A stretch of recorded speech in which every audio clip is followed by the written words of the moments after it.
السلام علیکم ورحمۃ اللہ وبرکاتہ۔ آج ہم جس ذات گرامی وقار کا تذکرہ کر رہے ہیں، پوری دنیا انہیں حضور سیدنا سرکار غوث بنگالہ رضی اللہ تعالیٰ عنہ کے نام سے جانتی اور پہچانتی ہے۔ آپ کا اسم گرامی آپ کی ولادت کے بعد آپ کے دادی جان نے میر فضل حق رکھا تھا، اور آپ کے والد محترم نے آپ کا نام شمس الدین رکھا، اور آپ کی والدہ ماجدہ آپ کو محبت سے شاہ کہہ کے بلایا کرتی تھی۔ اسی وجہ سے آپ کا پورا نام میر فضل حق شمس الدین شاہ اندرابی پڑ گیا۔ آپ کی ولادت باسعادت آج سے 177 سال پہلے یعنی 12 رجب المرجب 1268 ہجری میں پٹنہ کے عظیم آباد محلے میں ہوئی، اور آپ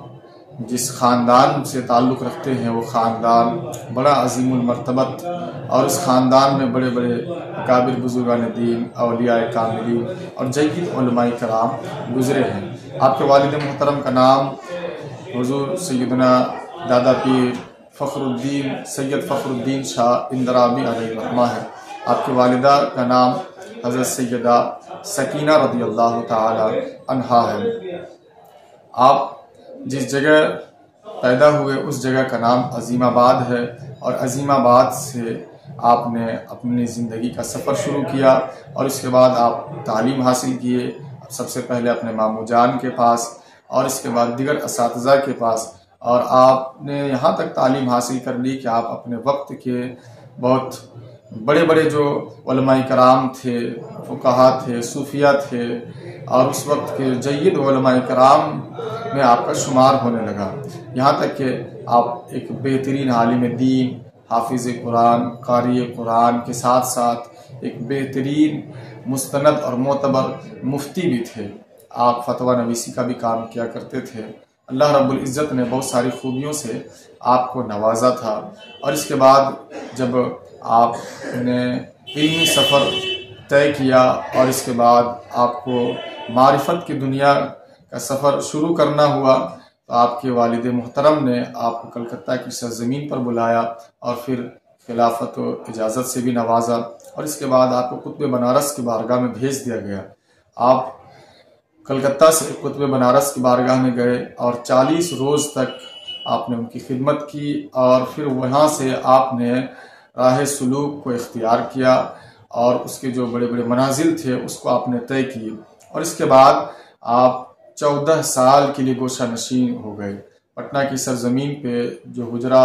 ابھی خانقاہ اندرابیہ میں بنا ہوا ہے، اس کو وصالی کمرہ کہتے ہیں، اس کمرے میں مسلسل آپ نے 14 سال تک اللہ رب العزت کی گوشہ نشینی کے ساتھ عبادت کی، اور ایسی عبادت کہ اس درمیان خود میرے آقا صلی اللہ تعالیٰ علیہ وسلم سے 17 مرتبہ آپ کو مصافحہ کا شرف حاصل ہوا، یعنی آپ نے میرے آقا صلی اللہ علیہ وسلم سے 17 مرتبہ مصافحہ کیا، ملاقات کیا۔ اللہ کے رسول صلی اللہ علیہ وسلم نے آپ کو اپنے محبت سے نوازا۔ اس کے بعد آپ کی ذات پٹنہ سے کلکتہ پنڈوا شریف ہوتے ہوئے رانی گنج تشریف لاتی ہے، اور رانی گنج کے لوگوں کو صحیح راستہ دکھانے کے لیے، ان کی رہبری کے لیے، ان کو اللہ کے رسول صلی اللہ علیہ وسلم کے راستے پر چلانے کے لیے، تعلیمات قرآن، تعلیمات اسلام کو عام کرنے کے لیے آپ نے رانی گنج کو اختیار کیا، اور اسی سرزمین پہ آپ نے آخری سانس 7 ذی قعدہ کے شب یعنی 8 ذی قعدہ کو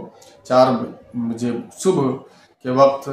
1319 ہجری میں آپ نے آخری سانس لی، اور پھر رانی گنج کی سرزمین ہمیشہ کے لیے مرجع خلائق بن گئی، اور یہاں پہ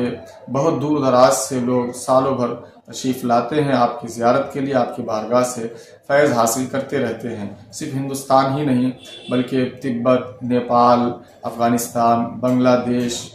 اور ہندوستان کے کونے کونے سے زائرین آپ کی بارگاہ میں آتے ہیں اور فیض حاصل کرتے ہیں۔